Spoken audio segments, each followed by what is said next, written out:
নমস্কার বন্ধুরা, RRB aspirant চ্যানেলে তোমাদের স্বাগত। রেলওয়ে এএলপির সমস্ত অঙ্কের সমাধান নিয়ে আমরা চলে এসেছি। আজকে আমরা 26শে নভেম্বর ফার্স্ট শিফটের সব কোশ্চেনগুলো দেখব। তো শুরু করা যাক আজকের প্রথম কোশ্চেন দিয়ে।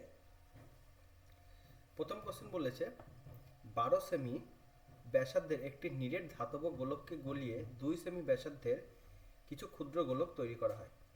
কতগুলি ক্ষুদ্র গোলক পাওয়া যাবে? আচ্ছা, তাহলে আমাদের জানতে হবে গোলকের আয়তনের সূত্র। গোলকের আয়তন এর সূত্র কি? আচ্ছা,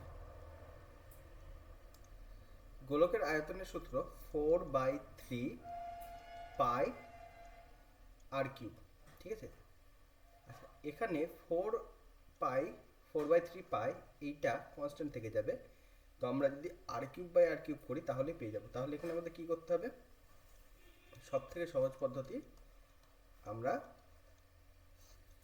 12 × 12 × 12 বাই 2 × 2 × 2, তার মানে কি, যেটা ছিল সেটার কিউব ব্যাসার্ধের বাই যেই নতুন গোলক তৈরি করছি তার ব্যাসার্ধের কিউব। এটা করলে কি পাবো?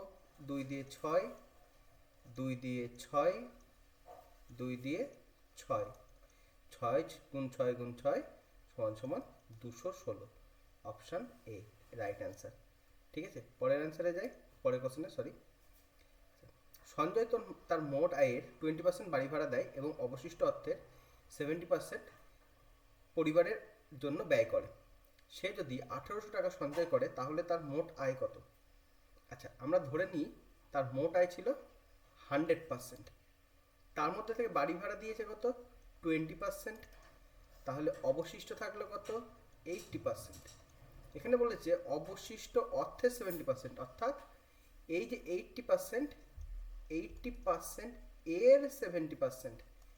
আচ্ছা, 80% এর 70% কত হয়? 80% গুণ 70/100, এটা যদি করি তাহলে হয় 7×8 = 56%। তার মানে অবশিষ্ট পরিবারের জন্য ব্যয় করেছে কত? 56%। এবার বলেছে সে যদি 1800 টাকা সঞ্চয় করে। আচ্ছা, তার খরচ হলো কত? 20% বাড়ি ভাড়া দিয়েছে, আর পরিবারের জন্য ব্যয় করেছে 56%। তাহলে 56% আর 20% যোগ করলে 76%। 76% ব্যয় মানে সঞ্চয় কত? সঞ্চয় হয় 100 বিয়োগ 76 = 24%। আচ্ছা, সঞ্চয় 24% মানেই আবার আমাদের বলে দিয়েছে 1800। তাহলে আমাদের চেয়েছে কি? তার মোট আয়। মোট আয় আমরা কত ধরেছিলাম? 100%। ঠিক আছে, তাহলে 100% মানে কত জিজ্ঞাসা করেছে? তাহলে 1800 গুণ 100% বাই 24%। পার্সেন্ট কেটে গেল, 6 দিয়ে 4 6 24, 6 দিয়ে 3 6 18, 300, 4 দিয়ে 4 25 100। তাহলে 25×3 = 75, 0 0, তাহলে 7500 অ্যান্সার। ঠিক আছে, পরের প্রশ্নে যাই। বলেছে 297 × 303 রাশিটির মান নির্ণয় করো। এটা আমরা সব থেকে সহজভাবে করতে পারি। 297কে আমরা 300 বিয়োগ 3 বলতে পারি, আর 303কে 300 যোগ 3 বলতে পারি। এমনভাবে ভেবে নিই যাতে আমাদের স্কোয়ার করতে সুবিধা হয়। ঠিক আছে। আচ্ছা, আমরা একটা সূত্র পড়েছিলাম, A square minus B square. এই সূত্র কি ছিল? a plus B into A minus B. দেখো এই ফর্মেই চলে এসেছে, 300 + 3, 300 - 3। ঠিক আছে। আচ্ছা, এখান থেকে আমরা তাহলে কি বলতে পারি? 300 স্কোয়ার মাইনাস 3 স্কোয়ার। 300 স্কোয়ার কত? 3 স্কোয়ার কত? 9। তাহলে স্কোয়ার মানে আরও দুটো করে শূন্য যাবে, বিয়োগ 3 স্কোয়ার মানে 9। তাহলে 90,000 বিয়োগ 9 করলে কত হয়? 89,991। ঠিক আছে, অপশান 4 অ্যান্সার। পরের প্রশ্নে যাই। সব থেকে সহজ কোশ্চেন দিয়েছে, 13 বিয়োগ 12 ভাগ 4 গুণ 2। বদমাস নিয়ম জানি, বদমাস নিয়ম অনুযায়ী প্রথমে ভাগের কাজ হয়। তাহলে 12 ভাগ 4 কত হয়? 3। তারপরে কার কাজ হয়? গুণের কাজ। তাহলে 3 গুণ 2 কত হয়? ছয়, তাহলে 13 বিয়োগ 6 সমান সমান 7, অ্যান্সার 2। ঠিক আছে, পরের প্রশ্নে আসি। বলেছে নিম্নলিখিতর মধ্যে 84%-এর একক ছাড়ের সমতুল্য ধারাবাহিক ছাড়কে উপস্থাপন করতে। তার মানে কি, এর মধ্যে কোন পার্সেন্টেজটা দিলে আমরা 84% পাবো? এটা কোন সূত্রে করব? A plus B plus plus minus A plus minus B plus minus A plus B by 100। আচ্ছা, বা তোমরা এইভাবে বলতে পারো A plus B plus minus A plus B by 100। আচ্ছা, তাহলে দেখছি 20 প্লাস 80 কত হয়? 100। 40 প্লাস 60 কত হয়? 100। অপশান সিতেও দেখছি 90 যোগ 10 100। অপশান ডিতে দেখছি বা চারেও দেখছি 70 যোগ 30 100। আচ্ছা, ছাড়, তাহলে মাইনাস। আচ্ছা, তাহলে কি আসবে? এখানে আসবে 20 গুণ 80 বাই 100, শূন্য শূন্য কাটলো, শূন্য শূন্য কাটলো, তাহলে কত যাচ্ছে? 16। 8 দোকানে 16, তাহলে 100 বিয়োগ 16 সমান সমান 84। তাহলে কোনটা উত্তর হবে? Option A. বাকিগুলো দেখো হবে না, কারণ এটা কি হবে? 100 থেকে 4 6 24 বাদ, 100 থেকে 9 1 9 বাদ, 100 থেকে 3 7 21 বাদ, যার একটাও 84 হবে না, তাহলে অপশান এ। নেক্সট কোশ্চেন বলছে একটা গাড়ি 5 ঘন্টায় 275 কিমি অতিক্রম করতে পারে। যদি গতি 5 কিমি প্রতি ঘন্টায় কমে যায় তাহলে 250 কিমি দূরত্ব অতিক্রম করতে গাড়িটি কত সময় নেবে? আচ্ছা, 275 ভাগ 5 সমান সমান কত হয়? 5 দিয়ে কাটলে 5 5 25, 2 5 5 25, 55 কিমি প্রতি আওয়ার। মানে কি, ঘন্টাটা, এই গাড়িটির প্রথমে কি ছিল? প্রথমে গতিবেগ ছিল 55 কিমি। এবার বলেছে যদি গতি 5 কিমি কমে যায়, তাহলে ছিল 55, 5 কিমি যদি কমে যায় 5 কিমি প্রতি ঘন্টা, তাহলে কত হয়? 50 কিমি পার আওয়ার। আচ্ছা, তাহলে 250 কিমি দূরত্ব অতিক্রম করতে গাড়িটি কত সময় নেবে? তাহলে 250 কিমি অতিক্রম করবে কি হারে? 50 কিমি প্রতি ঘন্টা হারে। তাহলে কত হবে? শূন্য শূন্য কেটে দিলাম, 5 5 25, তাহলে 5 ঘন্টা। উত্তর অপশন এ। ঠিক আছে। আচ্ছা, তোমরা আরও এরকম এলপির ভিডিও অ্যানালাইজ পাওয়ার জন্য আমাদের চ্যানেলটি সাবস্ক্রাইব করে নাও আর দেখতে থাকো আমাদের চ্যানেলটি। আচ্ছা, পরের প্রশ্নটা দেখি। বলেছে 7 সেমি ভূমির ব্যাসার্ধ এবং 12 সেমি উচ্চতা বিশিষ্ট একটি চোঙের সমগ্র তলের ক্ষেত্রফল কত? আচ্ছা, চোঙ কিরকম দেখতে হয়? এই রকম। ঠিক আছে, এর সমগ্র তলের ক্ষেত্রফল মানে এই ওপর নিচ পাশ সবগুলোর মিলে। আচ্ছা, এর সূত্র কি হয় সমগ্র তলের ক্ষেত্রফল? 2 পাই আর ব্র্যাকেটের মধ্যে আর প্লাস এইচ। এখানে আর বলতে ব্যাসার্ধ, এইচ বলতে উচ্চতা। এখানে আমাদের 2 গুণ পাই গুণ ভূমির ব্যাসার্ধ কত বলে দিয়েছে? 7 সেমি, তাহলে আর এর জায়গায় বসালাম 7, ব্র্যাকেট আর এর জায়গায় দেওয়া আছে 7 যোগ এইচ এর জায়গায় উচ্চতা কত দেওয়া আছে? 12, তাহলে যোগ 12। তাহলে 2 গুণ পাই গুণ 7 গুণ 12 আর সাথে 19। আচ্ছা, 7 দুগুণে 14, 14 গুণ 19 করলে 4 9 36, option A 266 pi centimetre square. আচ্ছা, এখানে অপশানে দেখো সব অপশানে পাই আছে বলে পাইকে আমরা ভেঙে নিয়ে নিই সেই জন্য। আচ্ছা, অপশান এ 266। পরের প্রশ্নের দিকে যাওয়া যাক। আরও একটা সহজ কোশ্চেন। 24 42 56 এর লসাগু কত? কিভাবে? 2 দিয়ে 12 দোকানে 24, 21 দোকানে 42, 28 দোকানে 56। আচ্ছা, 3 দিয়ে 3 4 12, 3 7 21, 28 কে যায় না, সুতরাং 28। 4 দিয়ে 4 1 4 7, 4 7 28, 7 দিয়ে 1,1,1। লসাগু হলে আমরা কি জানি, লসাগুতে সবাইকে গুণ করে দিতে হয়, 2 গুণ 3 গুণ 4 গুণ 7 গুণ 1 গুণ 1 গুণ 1।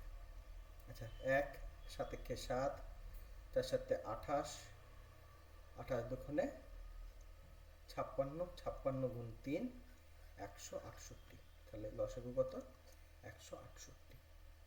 ঠিক আছে, পরের প্রশ্নে যাওয়া যাক। বলছে 2 অঙ্ক বিশিষ্ট একটি সংখ্যা এবং এটির অঙ্কগুলি পরস্পর বিনিময় করে প্রাপ্ত সংখ্যাটির সমষ্টি হয় 99।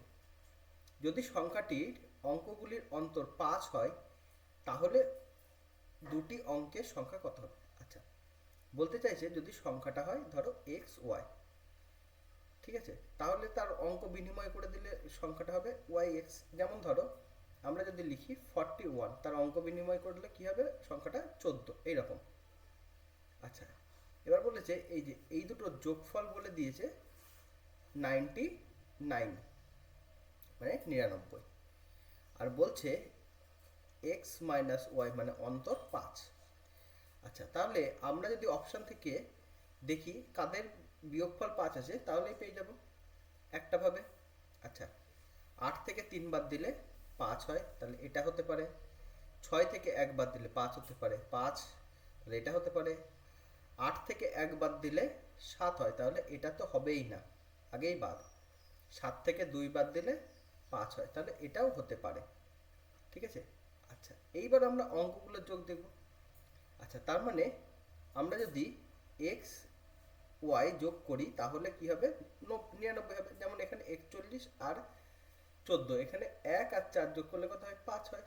ঠিক আছে, সেরকম তাহলে আমরা এই সংখ্যাগুলো যোগ করব। 8 আর 3 যোগ করলে 9, 99 আসবে না কোনো দিন, তাহলে এটা কাটা। আচ্ছা, 6 আর 1 যোগ করলে 7 হয়, তাহলে এটাও কাটা। তাহলে অপশান পড়ে থাকলো একটাই, 7 আর 2 যোগ করলে 9 হয়। দেখো 27 আর 72 যোগ করলে 7 আর 2 9, 7 আর 2 9 99। আবার যদি বিয়োগ করি 7 বিয়োগ 2 5, তাহলে অপশান এ। ঠিক আছে, পরের প্রশ্নে যাওয়া যাক।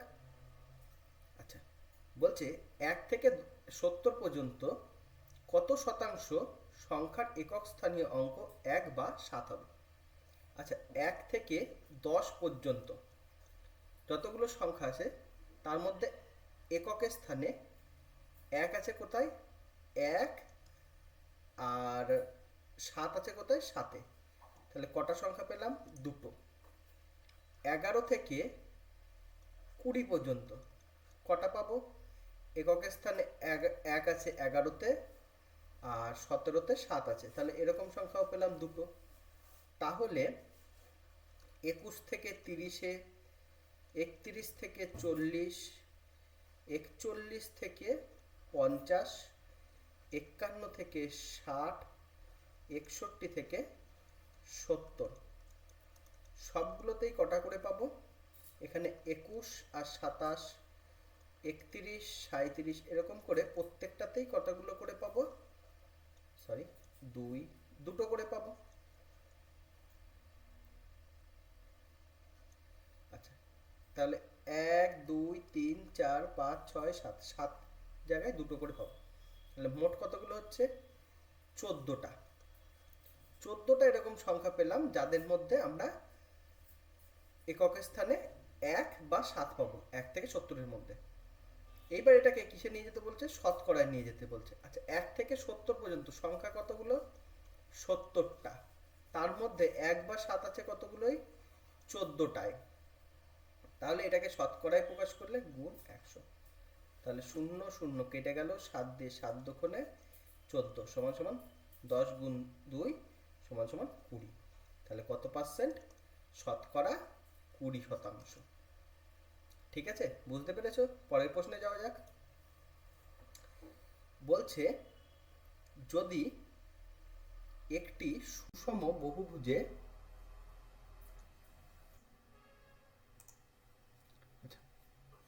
একটি সুষম বহুভুজের 20টি কর্ণ থাকে, তাহলে ওই বহুভুজের বাহুর সংখ্যা নির্ণয় করো।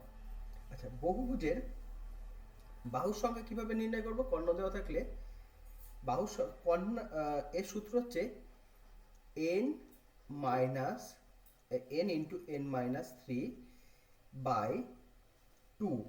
ঠিক আছে, এখানে n বলতে কি? বাহু, আর এটা বার হয় কি? কর্ণ। কর্ণ সমান সমান বাহু গুণ বাহু মাইনাস 3/2। এখানে আমাদের কর্ণ বলে দিয়েছে 20টি, তাহলে 20 সমান সমান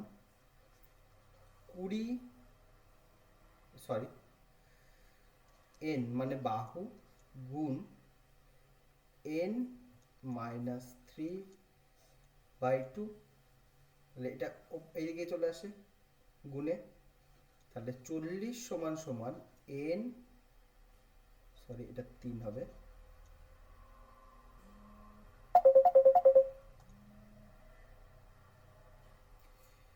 n ইন্টু n মাইনাস 3। এমন কোন দুটি সংখ্যা আমরা পাবো যাদেরকে গুণ করলে আমরা কি পাবো? 40 পাবো। ঠিক আছে, আবার সংখ্যা দুটোর ডিফারেন্স কত থাকবে? 3। তাহলে আমরা যদি 5 নিই n এর মান, তাহলে কি হবে? 8 নিই, তাহলে 5 8 40 হয়। আমরা জানি 8 গুণ 5 করলে 40 হবে, তাহলে কর্ণের বাহুর সংখ্যা কত হবে? 8 হবে। ঠিক আছে, পরের প্রশ্নে যাওয়া যাক। এ 20% লাভে বি কে একটি সাইকেল বিক্রি করে এবং বি 25% লাভে সি কে একটি বিক্রি করে। যদি সি 1500 দিয়ে থাকে, তবে এ কত টাকা দিয়েছিল? আচ্ছা, এ বি কে বিক্রি করছে কত পার্সেন্ট লাভে? 20% লাভে। মানে কি? এ যদি 100 টাকায় কেনে, একে বিক্রি করলো 120 টাকায়। বি 25% লাভে বিক্রি করলো সি কে। আচ্ছা, বি 25% লাভ করলো, মানে ক টাকা লাভ করলো? 120 টাকায় যদি ও কেনে, তাহলে লাভের সংখ্যা কত হবে? 120 গুণ 25/100, 25 দিয়ে 4, 4 দিয়ে 4 3 12, 30 টাকা। 30 টাকা লাভ করলো, কিনেছিল কত? 120-তে। 120 টাকায় কিনে 30 টাকা লাভ করলে বিক্রি করলো কত টাকায়? 120 যোগ 30 মানে 150 টাকায়। তাহলে সি কত টাকায় কিনলো? 150 টাকায় কিনলো। বলছে সি যদি 1500 টাকা দিয়ে থাকে, তাহলে এ কত টাকা দিয়েছিল? আচ্ছা, 150 মানে তাহলে আমাদের বলে দিয়েছে প্রশ্নে 1500, তাহলে 100 মানে কত? 1000। Option A. ঠিক আছে, পরের প্রশ্নে যাওয়া যাক। বলছে 39, 49, 59, 60, 70, 80, 90, 93, 90 এগুলির গাণিতিক গড় কত? আচ্ছা, গড় করতে গেলে আমরা জানি গড় করে দেবো। আমরা সাধারণ যোগ করে দিলেই গড় পেয়ে যাব।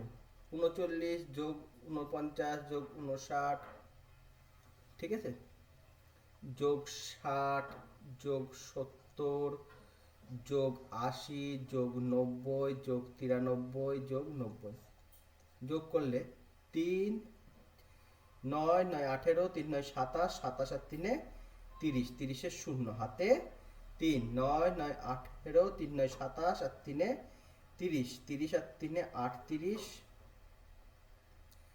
38 আর 7 45, 45 আর 6 51, 51 আর 5 56 আর 4 60 আর 3 63, 630।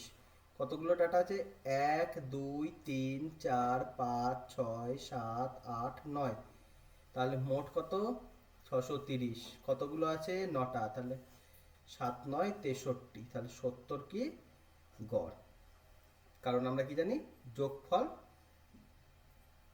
কে যদি আমরা কতগুলো আছে তাই দিয়ে ভাগ করে দিই, তাহলে গড় পাই, তাহলে 70। ঠিক আছে, পরের প্রশ্নে যাওয়া যাক। একজন মাঝি স্থির জলে 3 কিমি প্রতি ঘন্টা গতিতে নৌকা চালাতে পারেন। 50 কিমি স্রোতের দিকে যাওয়ার তুলনায় 50 কিমি স্রোতের বিপরীত দিকে যেতে তার দ্বিগুণ সময় লাগলো। স্রোতের বিপরীত দিকে মাঝির গতিবেগ নির্ণয় করো। আচ্ছা, তাহলে স্রোতের দিকে আর স্রোতের বিপরীতে, ঠিক আছে, বিপরীতে সময় কি বলছে, স্রোতের দিকে যেতে যে সময় লাগে স্রোতের বিপরীতে তার দ্বিগুণ সময় লাগে। তার মানে স্রোতের দিকে যদি 1 ঘন্টায় যায়, স্রোতের বিপরীত দিকে যেতে কত সময় লাগে, 2 ঘন্টা। আচ্ছা, তাহলে সময়ের অনুপাত কি হচ্ছে, 1:2। তাহলে গতিবেগের অনুপাত কত হবে, সময়ের অপোজিট, মানে কি, যদি গতিবেগ 2 থাকে স্রোতের দিকে, তাহলে স্রোতের বিপরীত দিকে গতিবেগ কত হবে, 1 হবে। আচ্ছা, স্থির জলে, আচ্ছা, নৌকার গতিবেগ প্লাস স্রোতের গতিবেগ সমান সমান কি হয়, অনুকূলের গতিবেগ, অনুকূল মানে স্রোতের দিক, আর নৌকা বিয়োগ স্রোত, এটা কি হয়, প্রতিকূল। ঠিক আছে, তাহলে নৌকার গতিবেগ বলে দিয়েছে 3 যোগ স্রোত, স্রোতেরটা আমরা জানি না। ঠিক আছে, এই দিক থেকে নৌকা বিয়োগ স্রোত, আচ্ছা, এই গতিবেগের অনুপাত কি, 2 ইউনিট আর 1 ইউনিট যদি ধরে নিই, তাহলে এটা মাইনাস করি, যদি মাইনাস প্লাস মাইনাস কেটে গেল, তাহলে 2 স্রোত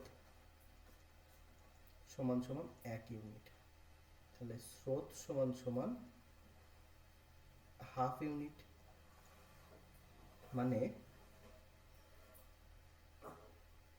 স্রোতের গতিবেগ কত, হাফ গুণ 2 মানে 1, আর স্রোতের বিপরীত দিকে, তাহলে 3 বিয়োগ স্রোত মানে 1, মানে 2 কিমি প্রতি ঘন্টা। ঠিক আছে, স্রোতের বিপরীত দিকে তাহলে 2 কিমি প্রতি ঘন্টা। If the mode of the following data is 7, then find the value of K. এটা ইংরেজিতে চলে এসেছে, ঠিক আছে, এটার বাংলা বলে দিচ্ছি। যদি এই ডেটাগুলোর বহুলক 7 হয়, তাহলে কে এর মান নির্ণয় করো। বহুলক কিভাবে নির্ণয় করি, বহুলক নির্ণয় করতে গেলে যেই ডেটাটা সব থেকে বেশিবার থাকে সেটা আমাদের হয়ে যায় বহুলক। আমাদের বহুলক বা মোড কত বলে দিয়েছে, 7, তাহলে 7 কতবার থাকতে হবে, সব থেকে বেশিবার। এখানে দেখি 2 কতবার আছে, 1 বার আছে, 6 কবার আছে, 1 2 3 বার আছে, তাহলে 7কে কতবার থাকতে হবে, 3 বা 3-এর বেশি। 7 আমরা দেখতে পাচ্ছি এই 1 জায়গায়, 2 জায়গায়, 3 জায়গায় আছে, তাহলে 3 বারের বেশি থাকতে হবে, যেহেতু 6 আছে, 1 বার 2 বার 3 বার, 3-এর বেশি হতে গেলে এই ভ্যালুটাও কত হতে হবে, 4 বার থাকতে গেলে এই ভ্যালুটাও হতে হবে 7। তাহলে 2k প্লাস 1 সমান সমান 7, 2k সমান সমান 7 বিয়োগ 1 6, তাহলে k সমান সমান 6/2 সমান সমান 3 অ্যান্সার। তাহলে কত হবে, k এর ভ্যালু 3। ঠিক আছে, পরের প্রশ্নে যাই। বলছে এই গ্রাফটা দেখতে, গ্রাফটিতে একটি কারখানায় 6 দিনের টিভি সেটের দৈনিক উৎপাদন দেখায়। ঠিক আছে, এখানে মন বলতে সোমবার, মঙ্গলবার, বুধবার এইভাবে দেওয়া আছে। ঠিক আছে, চেয়েছে সোমবার ও মঙ্গলবার মিলিয়ে মোট কত ইউনিট টিভি সেট তৈরি হয়েছে সেটা জিজ্ঞাসা করেছে। আচ্ছা, সোমবার টিভি কত হয়েছে, 200টা। মঙ্গলবার কতগুলো হয়েছে, 300টা। তাহলে সোম আর মঙ্গল মিলে 200 যোগ 300 500। ঠিক আছে, পরেরটায় যাই। একটি কাঠের চেয়ার বানাতে যজ্ঞ সময় লাগে 3 দিন, একই চেয়ার বানাতে রাব্বুর সময় লাগে 4 দিন। যদি তারা একসঙ্গে কাজ করে তাহলে এই ধরনের 14টি চেয়ার তৈরি করতে তাদের কতদিন সময় লাগবে। আচ্ছা, যজ্ঞ কতদিনের নেয়, 3 দিনের। রাব্বু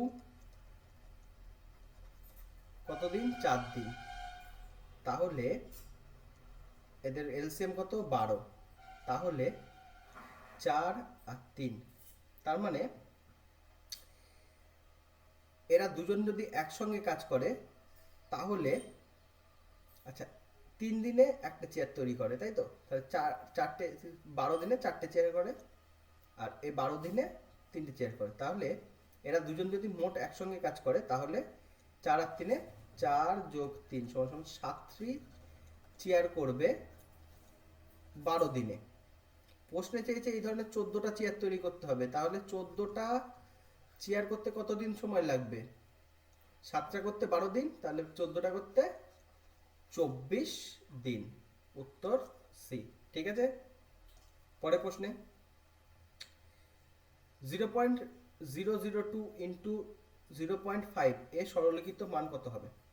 আচ্ছা 5 দুগুণে 10, কত ঘর আগে দশমিক বসবে? এখানে 1 2 3, 3 ঘর, এখানে 1 ঘর, 3 আর 1 4 ঘর আগে দশমিক বসবে, তাহলে 1 2 3 4 দশমিক, তাহলে 0.0010। যেহেতু আমরা শূন্য লাস্টে লিখি না, তাহলে 0.001, অপশান এ। ঠিক আছে, বা তোমরা এইভাবে করতে পারো 0.002, এটা দশমিক তুলে দিলে 1000 গুণ 0.5 দশমিক তুলে দিলে বাই 10, 5 দুগুণে 10, 2 দিয়ে 2 একে 2, তাহলে সমান সমান 1/1000, 1/1000 মানে 0.001। ঠিক আছে, পরের প্রশ্নে যাই। আচ্ছা এটাতেও ইংরেজি এসছে, বাংলা আসেনি। ঠিক আছে, বলে দিচ্ছি। এটি breaks and falls to the ground such that its upper part is still partly attached to its stem. At what height did it break if the original height of the tree was 24 meter and it makes at angle 30 degree with the ground? মানে একটা গাছ ছিল, ঠিক আছে, গাছ ছিল, গাছটা ভেঙে পড়ে গেছে, এইখান দিয়ে ধরো ভেঙে পড়ে গেল, এখান দিয়ে ভেঙে পড়ে গেল। ঠিক আছে, ভেঙে পড়ে গেলে এই যে এইখানে যে কোণটা উৎপন্ন করছে, কোণটা হচ্ছে 30 ডিগ্রি। আর বলছে গাছটা এই এখান থেকে যখন গাছটা ছিল তখন এই পাটটার দৈর্ঘ্য ছিল 24 মিটার। ঠিক আছে, তাহলে এখন বলছে এই পাটটা, কোন পাটটা? at what height did it break, মানে এই কোন হাইটে ভেঙেছে, মানে এই নিচের থেকে এই হাইটটা কত? ঠিক আছে, কি করে বার করব? আমরা জানতে পারছি কি, এই বাহুটা আর এই অতিভুজটা, এই দুটোর যোগফল কত হবে? 24, কারণ গাছের উচ্চতা তো আর বাড়বে কমবে না। তাহলে আমাদের লম্ব আর অতিভুজ আছে, এরকম সূত্র কি আছে? সাইনে, তাহলে আমরা সাইন ধরে করবো। তাহলে সাইন 30 সমান সমান লম্ব বাই অতিভুজ। আচ্ছা সাইন 30 মানে কি? হাফ সাইন 30 মান, এটা লম্ব, এটা অতিভুজ। ঠিক আছে, তাহলে লম্ব বাই অতিভুজ সমান সমান 1/2। এইবার এই লম্ব আর অতিভুজের যোগফল কত বলে দিয়েছে? 24। আমাদের এখানে কত হচ্ছে? 1 যোগ 2, তার মানে 3, 3 মানে বলে দিয়েছে 24। বার করতে হবে কি, এই লম্বটুকু মানে কোনখান থেকে ভেঙে গেছে সেটা, মানে কত? 1, 1 মানে কত? 3 মানে 24, 1 মানে 8, তোর 8 মিটার। তাহলে 8 মিটার উপর থেকে গাছটা ভেঙে গেছিল। ঠিক আছে, আর যদি বলতো ওপরের দিকটা কত, তাহলে 2 ইউনিট বার করতাম, তার মানে এটা হতো 16, এটা 16 হতো, এটা 8 হতো, এটাও 16, কারণ এইটুকুই ভেঙে পড়েছে। ঠিক আছে, পরের প্রশ্নে যাই। বার্ষিক 10% সরল সুদের হারে কত বছরে মূলধন নিজের দ্বিগুণ হবে? আচ্ছা মূলধন নিজের দ্বিগুণ হওয়া মানে কি? সুদ কত পেল? যত মূলধন তত সুদ।